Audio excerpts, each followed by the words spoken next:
Hello दोस्तों, कैसे हैं आप लोग। स्वागत है वापस आपके इकोनॉमिक टाइम्स के कंटिन्यूशन में। अभी हम हैं इकोनॉमिक टाइम्स का जो एनालिसिस कर रहे थे, उसमें हम लोगों ने एडिटोरियल स्किप किया था आज का, तो वही मैं कवर अप करने आया हूँ। 15 मई का ऑलरेडी अगर आप बोलोगे तो डेली न्यूज़ एनालिसिस अपलोड हो चुका है, बस ये एडिटोरियल वाला सेक्शन बाकी है, तो वो मैं अभी अपलोड कर रहा हूँ। एडिटोरियल में भी आज 4 आर्टिकल्स हैं, जिसमें से एक आर्टिकल हम स्ट्रेट अवे स्किप करेंगे। पूरे कर्नाटका के इलेक्शन से है कि क्यों बीजेपी हारा, क्यों कांग्रेस जीता, एंड ऑल दोज थिंग्स। ठीक है। अ, उसके अलावा बचा 3 आर्टिकल। 3 आर्टिकल में तीनों आर्टिकल का जिस्ट बता देता हूँ मैं आपको कि एक लो इन्फ्लेशन के बारे में, कि भाई कैसे इंडिया जो है अभी मैक्रो इकोनॉमिक इनके जो चीज़ें वो चेंज हो रही हैं। India high growth high inflation से लो ग्रोथ लो इन्फ्लेशन वाले इकोनॉमी मूव कर रहा है। कैसे क्या इंडिया के डायनामिक्स बदल रहे हैं, कैसे आरबीआई, कैसे गवर्नमेंट उसे सपोर्ट कर सकती है या कर रही है, और क्या क्या चीज़ें अभी ख़राब है, क्या हेडविंड्स है इकोनॉमी में, एंड ऑल दोज थिंग्स हम डिस्कस करेंगे डिटेल में भी इसको। G7 can get the wax picture clear, right. ये मिलता जुलता आर्टिकल है जो हम लोग ने कल परसों भी डिस्कस किया था कि वैक्सीन के लेके, कि भाई कोविड-19 में अभी जैसे आपको मैंने बताया था, परसों की शायद न्यूज़ है कि G7 कंट्रीज़ ने जो अपना कोविड जो वैक्सीनेशन प्रोग्राम है उसे थोड़ा सा एनहांस करने के लिए, मतलब फ्यूचर पैंडेमिक्स का एनहांस करने के लिए उन्होंने रेजोल्यूशन पास किया, तो उसके बारे में है ये एक आर्टिकल। और लास्ट आर्टिकल आपका इसके ऊपर है कि industrial revolution will economy follow. इस पे एक्चुअली ये चीज़ है कि जो हमारा जो इंडस्ट्रियल जो डेवलपमेंट हो रहा है इंडिया में, वो थोड़ा स्लो पेस हो रहा है, और उसका मेन रीज़न इन्वेस्टमेंट नहीं है, उसका मेन रीज़न कंज्यूमर डिमांड है। कैसे है, क्या है, क्यों है, सब समझेंगे इस पर। तो आगे बढ़ने से पहले वीडियो पे लाइक और कमेंट ज़रूर करके बताएं मुझे आपको वीडियो कैसा लग रहा है। सब्सक्राइब करना ना भूलें, ताकि मैं इस टाइप के वीडियोज़ अगर मैं बनाता हूँ तो आपको नोटिफिकेशन मिलता रहे। चलिए स्टार्ट करते हैं। लो ग्रोथ लो इन्फ्लेशन अहोय। तो इस पे ऑथर ने ये एक फेमस, बहुत अच्छे लाइन से ऑथर ने स्टार्ट किया, मुझे ये लाइन बहुत पसंद आया। Lenin had famously said that there are decades when nothing happens and there are weeks when decades happen. So it's a very good line. मतलब आपने अगर कोई इंटरव्यू वगैरह में जा रहे हैं, या कोई भी आप अपना एक स्पीच लगा रहे हैं, या अगर आप खुद ही कोई सिविल सर्विस की तैयारी कर रहे हो, तो अगर आपको ओपनिंग लाइन लेना है तो काफ़ी अच्छा लाइन है ये। तो ऑथर का ये आर्टिकल लिखने का रीज़न क्या है। ऑथर पहले तो बोल रहे, देखिए कि जो मैक्रो इकोनॉमिक साइकिल है इंडिया का, वो एक तो वेस्ट से थोड़ा लिंक्ड है। जब वेस्टर्न कंट्रीज़ में थोड़े डेवलपमेंट होते हैं तो इंडिया को भी वो होता है। वेस्टर्न भी नहीं बोलूँगा मैं, ग्लोबल साइकिल से थोड़ा लिंक्ड है। तो अभी ग्लोबल साइकिल थोड़ा सा क्योंकि रिसेशन की तरफ जा रहा है, तो इंडिया में भी हम ये चीज़ एक्सपेक्ट कर सकते हैं। फिर उन्होंने ये चीज़ बोला है कि भाई यूएस क्राइसिस लास्ट मंथ बहुत ज़्यादा हो रहा था। इनफैक्ट लास्ट के कुछ महीनों में बैंक्स के क्राइसिस हुए, बैंक्स फॉल हुए। तो अभी फिर भी थोड़ा सिचुएशन ठीक है, बट मैं तो ये नहीं बोलूँगा सिचुएशन ठीक है। यूएस के already on the edge of default है यूएस।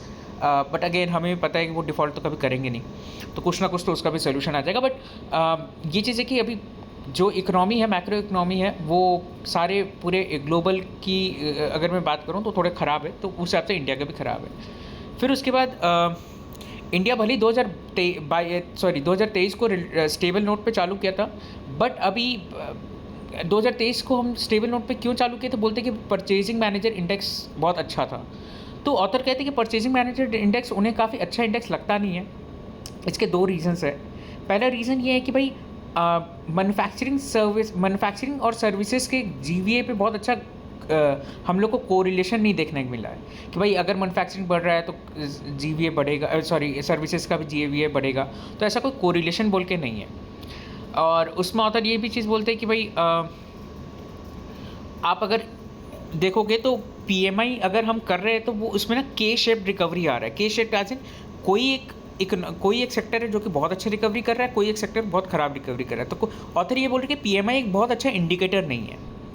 फिर ऑथर बोल रहे कि भाई आने वाला टाइम में जो है जो अभी जो कॉर्पोरेट के भी जो रिजल्ट्स निकले, अगर आप देखोगे ओवरऑल सेक्टर वाइज भी देखे तो कंज्यूमर स्टेपल गुड्स के बहुत अच्छे रिजल्ट्स नहीं निकले। सर्विस सेक्टर का अगर आप देखा जाए, जो आईटी कंपनीज़ वगैरह, उन्होंने भी कहा है कि भाई हम बहुत ज़्यादा कॉन्ट्रैक्ट एक्सपेक्ट नहीं कर रहे। कॉन्ट्रैक्शन नहीं बोल रहा मैं, बहुत सारा कॉन्ट्रैक्ट मतलब एज इन पार्टीज़ के साथ जो कॉन्ट्रैक्ट रहता है वो हम एक्सपेक्ट नहीं कर रहे इन नियर फ्यूचर कि हमें नए कॉन्ट्रैक्ट्स मिले। तो ऐसा है। और हेड काउंट भी हमारे कम होते जा रहा है। तो इस कारण ऑथर बोल रहे कि ये सब कोई अच्छे इंडिकेशन नहीं है। 3 हेडविंड्स ऑथर कह रहे हैं कि ये कंसर्न है। एक तो हेडविंड ये है कि भाई जो क्रेडिट कंडीशंस है वो थोड़े टाइटन अप होते जा रहे हैं, और वो इसलिए टाइटन अप होते जा रहे हैं क्योंकि रिसेशन की तरफ हम बढ़ते जा रहे हैं। तो मतलब टाइटन हो रहे हैं इसलिए हम थोड़ा रिसेशन की तरफ बढ़ रहे हैं, ऐसा है। फिर उसके बाद जो केपेक्स है वो प्राइवेट एंटिटीज़ का जो केपेक्स है वो थोड़ा कम है कंपैरेटिवली, गवर्नमेंट का केपेक्स बहुत ज़्यादा है। और ये फिर ये चीज़ तीसरा ये कह रहे हैं कि भाई आरबीआई ने भी अपना 300 बेसिस पॉइंट्स जो है इंटरेस्ट रेट बढ़ा दिया in the span of few years, मतलब पिछले कुछ सालों में आरबीआई ने 300 बेसिस पॉइंट्स बढ़ा दिया। ग्रोथ के फोरकास्ट कट होते जा रहे हैं, आरबीआई का फोरकास्ट कम है, मतलब आरबीआई का फोरकास्ट ज़्यादा है 6% के आसपास, जो कि ओवरऑल आरबीआई का फोरकास्ट 6.3% के आसपास है, कंसेंसस आपका 6% के आसपास है।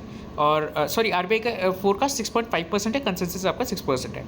और ऑथर कह रहे कि इससे भी कम ही होगा ग्रोथ। ये कब की मैं बात कर रहा हूँ, जीडीपी 24 की बात कर रहा हूँ मैं, ठीक है।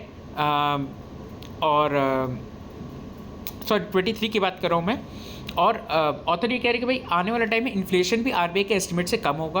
तो ऑथर इन ऑल ये बोल रहे हैं कि देखिए मैक्रो इकोनॉमी हमारा चेंज होते जा रहा है, हम हाई इन्फ्लेशन हाई ग्रोथ वाली इकोनॉमी नहीं रहे, अब हम लो इन्फ्लेशन लो ग्रोथ वाली इकोनॉमी में जा रहे हैं। तो इससे हमें थोड़ा सा अपना जो स्ट्रैटेजीज़ है गवर्नमेंट को ये सब चीज़ बदलना पड़ेगा। जैसे कि वो ये दो चीज़ बोल रहे हैं। एक तो पॉलिसी मेकर्स को इस चीज़ पे रिलाई करना पड़ेगा कि भाई केपेक्स को थोड़ा सा मतलब रेवेन्यू एक्सपेंडिचर को, ऑथर ये कह रहे कि भाई आप क्योंकि लो ग्रोथ से मतलब लो ग्रोथ लो इन्फ्लेशन वाले है उसमें हो, तो आप केपेक्स को बढ़ाओ, आप रेवेन्यू एक्सपेंडिचर्स को मत बढ़ाओ अपने, ठीक है। आपके जो जीडीपी जो डेफिसिट है उसका फिस्कल प्रूडेंस रखिए, आप उसका डिसिप्लिन रखिए आप। और अभी ये नहीं कि इलेक्शन का ईयर आ रहा है तो भाई उड़ाए जा रहे हैं फ्रीबीज़ वगैरह में, आज जैसे हम लोगों ने आर्टिकल कवर भी किया है, तो फ्रीबीज़ में उड़ाए जा रहे हैं, ऐसा नहीं होना चाहिए। आपको अपना लॉन्ग टर्म सोचना पड़ेगा। सेकंड चीज़ ऑथर ने ये भी कहा है कि वो चीज़ मुझे थोड़ा सा इम्प्रैक्टिकल लगता है, सेकंड चीज़ जो अभी ऑथर ने कहा है कि भाई आरबीआई को रेट हाइक तो रोकना तो पड़ेगा, आरबीआई को रेट कट भी करना पड़ेगा। मतलब ऐसे सिनेरियो में अभी रेट कट करना आरबीआई के लिए I think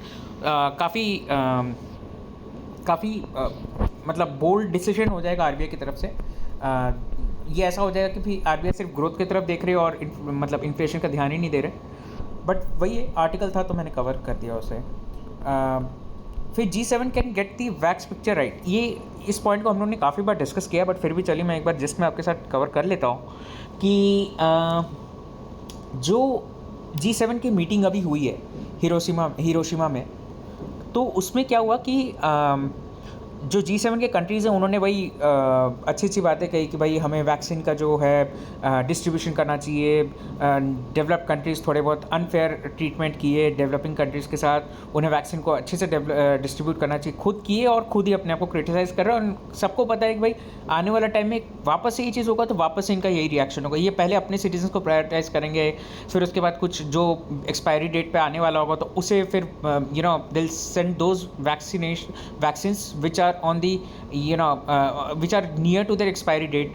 So this is a sort of unfair treatment they have decided that हम अब से थोड़ा सा ऐसा सिस्टम बनाएंगे जो कि डेवलपिंग कंट्रीज़ को भी हेल्प करे।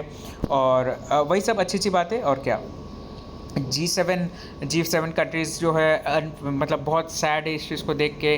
Unfortunately pledges by earlier G7 presidencies have done little to ameliorate this situation. Done properly, this effort G7 could be the first step to repair the damage. तो यही चीज़ है, मतलब बहुत कोई ख़ास नहीं है, इस चीज़ के बारे में हम लोग ने पहले भी पढ़ चुका है।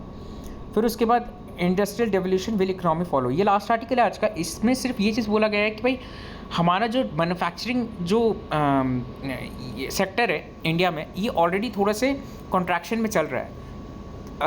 अगर आप देखोगे तो इकोनॉमी जहाँ पे 4.5% के आसपास ग्रो कर रहा है, मैन्युफैक्चरिंग सेक्टर सिर्फ 0.5% के आसपास ग्रो कर रहा है मार्च के महीने में। तो सॉरी मार्च के महीने में मैन्युफैक्चरिंग आपका 0.5% के आसपास ग्रो कर रहा है, और फुल ईयर का अगर आप देखें तो 4.5% के आसपास ग्रो कर रहा है, जहाँ इकोनॉमी अपना 7% के आसपास ग्रो कर रहा है। तो ये कह रहे हैं कि मैन्युफैक्चरिंग सेक्टर थोड़ा सा पीछे हट रहा है। तो इसके रीजंस क्या हो सकते हैं? इसके रीजंस एक तो ये है कि भाई जो आपका कंजम्पशन है, वो आपका कंजम्पशन डिमांड जो है वो आपका अभी तक ग्रो नहीं हो पाया। लोगों के मन में अभी भी वो कंजम्पशन का फियर है कि भाई ओवर कंज्यूम नहीं कर रहे, या ओवर कंज्यूम तो मैं नहीं बोलूँगा, बट उनका जो डिमांड है वो अभी तक बढ़ा नहीं है, प्री पैंडेमिक लेवल तक नहीं आया। तो इसीलिए कंजम्पशन एक्सपेंडिचर मतलब कंज्यूमर्स जो है ज़्यादा बाय नहीं कर रहे, तो इंडस्ट्री ज़्यादा प्रोड्यूस नहीं कर रही है, मैन्युफैक्चर नहीं कर रही है।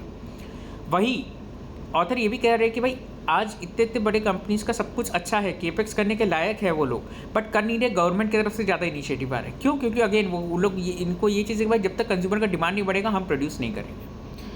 फिर उसके बाद ऑथर ने ये भी चीज़ पॉइंट आउट किया कि यार ये अच्छा टाइम है कि हमें चाइना को थोड़ा बीट करने के लिए मैन्युफैक्चरिंग को थोड़ा बढ़ाना चाहिए, क्योंकि अभी चाइना तो फिर भी थोड़ा कॉन्ट्रैक्ट मतलब चाइना फिर भी थोड़ा लॉकडाउन में था, तो हमारे पास एक अच्छा अपॉर्चुनिटी था, और आगे भी इसी अपॉर्चुनिटी को भी हम लोग को थोड़ा वो करना है, मतलब कैपिटलाइज करना है।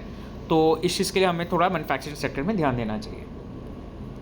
फिर एक लास्ट पॉइंट ऑथर ने ये चीज़ बोला है कि भाई चाइना का जो अब क्योंकि चाइना वापस से रिकवरी मोड में आ रहा है, तो हमारा जो फ़ायदा कर सकते थे हम मैन्युफैक्चरिंग सेक्टर में, चीज़ नीचे होते जा रहा है, पोटेंशियल नीचे होते जा रहा है। और अगर इंडिया को मोमेंटम अपना खोना नहीं है ग्रोइंग इकोनॉमी का, तो मैन्युफैक्चरिंग सेक्टर में ध्यान देना पड़ेगा। That's it. काफ़ी शॉर्ट था वीडियो, क्योंकि एक तो आर्टिकल आपका कर्नाटका के ऊपर ही था, तो वो मैं स्किप कर दिया हूँ, और बाकी आप प्लीज़ दोनों वीडियो देखिए, मेरे एडिटोरियल के भी और डेली न्यूज़ अफेयर्स के भी। अगर अच्छा लगता है तो वीडियो पे लाइक करिए, कमेंट करिए, एंड सब्सक्राइब ज़रूर करिए। Thank you and have a nice day.